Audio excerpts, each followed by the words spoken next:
The online world has exploded in popularity, size, and complexity in the first 20 years of the 21st century, and this has raised debate about the existence of digital rights, or universal liberties that all denizens of the internet enjoy. Today, I'm going to talk about two of them, the right to innovate and the right of expression. Specifically, lack of enforcement of copyright and fair use laws and abuse of the Digital Millennium Copyright Act trivializes and erodes the concept of fair use. It attacks the innate culture of the internet as a tool for innovation and platform for expression, and it discourages an open and fair discussion about what the internet should be. So really quick before we begin, we're going to want to contextualize two concepts. First, per Stanford University, fair use laws allow for any copying of copyrighted material done for a limited and, quote, transformative purpose, such as to comment upon, criticize, or parody a copyrighted work. Such uses can be done without permission from the copyright owner. In other words, fair use is a defense against a claim of copyright infringement. If your use qualifies as a fair use, then it would not be considered an infringement. Also, per the U.S. Copyright Office, the Digital Millennium Copyright Act of 1998, known as the DMCA,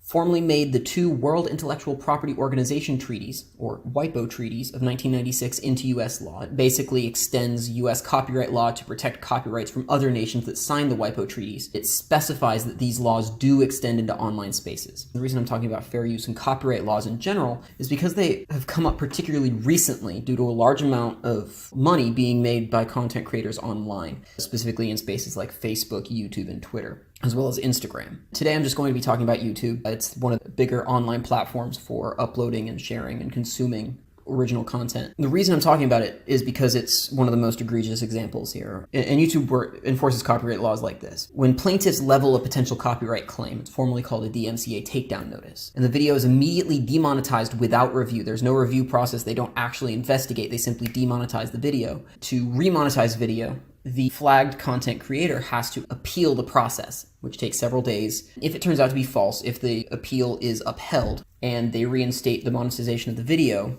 one, there's no adverse action against a plaintiff for a false claim. Also, the bulk of the money they're going to make happens in the first few hours of being uploaded. So in an appeals process that is days long, that does take away the vast majority of the money that video could have made. Finally, the burden of proof rests on the creator of the flagged content. They're guilty until proven innocent. In other words, to summarize, leveling a DMCA takedown notice costs nothing, requires no evidence, and results in no negative action for an unfounded claim. And what's worse, it removes the bulk of an income a video would make during that time. And this can lead to very real conflict. Corporations can use any lack of evidence to shut down individual creators, to silence unflattering reviews of their products. In 2016, a game developer called Digital Homicide sued a content creator that was giving a game review called Jim Sterling. They basically put a DMCA takedown notice on his channel to remove the video that he posted. They eventually ended up taking him to court for copyright infringement and libel.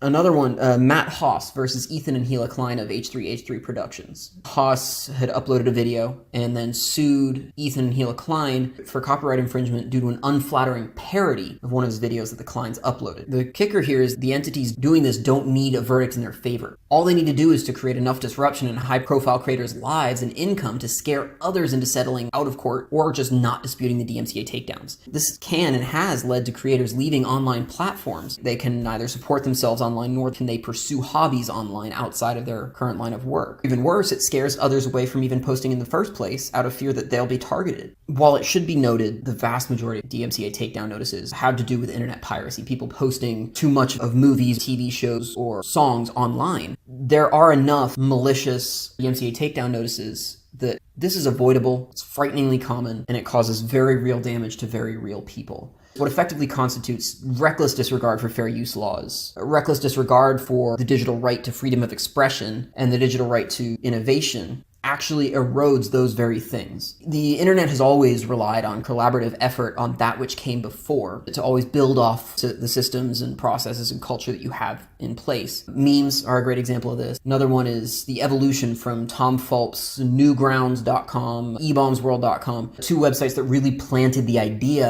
of creating content online and then monetizing it. It has morphed into YouTube, Facebook, and Twitter, the concept of sharing intellectual property, sharing good ideas to the point where they become viral. Building on them, parodying them, and innovating constantly is a fundamental part of the online world's cultural identity. Again, this internet is this wonderful tool for innovation and platform for expression, and attacking that very fundamental part of it really attacks the internet as we know it.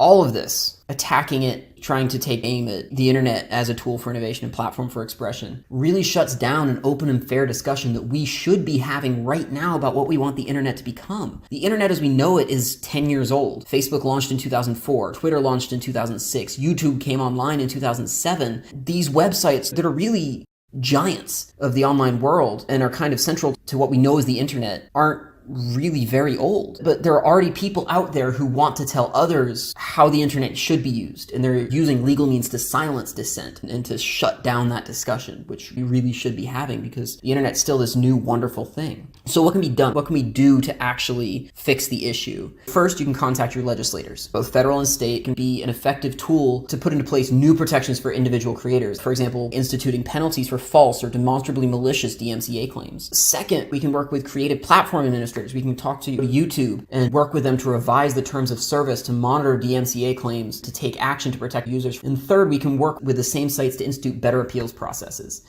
And if concerted effort and meaningful changes are made, just like offline, the digital citizen's right to freedom of expression and innovation will not only be preserved, will also thrive. We'll be able to continue this cultural explosion that we've experienced. We'll also be able to continue using the internet as that amazing tool and platform for innovation and expression.